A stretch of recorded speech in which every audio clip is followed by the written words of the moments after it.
ఏం చేస్తున్నావు ఇహా? పనుకుంటున్నా. ఎండ ఉంది పనుకుంటుంది. ఎండ ఉంది పనుకుంటున్నా. ఎండ ఉందనా? అయ్యో, ఎండ ఉంటే పడుకోవాలా? ఎండ పోతే ఆడుకోవాలి. జారి బంద పోతే. అవునా? తాత బాక్స్ జారి బంద ఎగేరి తీసుకెళ్ళారు. తీసుకెళ్ళరా? మరి ఎవరు తీసుకెళ్తారు? బాగుంది చెప్పండి మమ్మీ.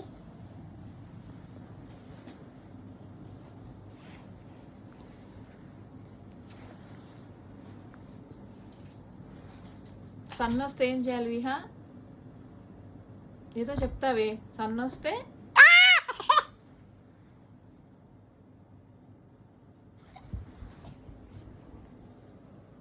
చూపి పెట్టు, చూపి పెట్టు, చూపి పెట్టు. ఇదే చూపిస్తా.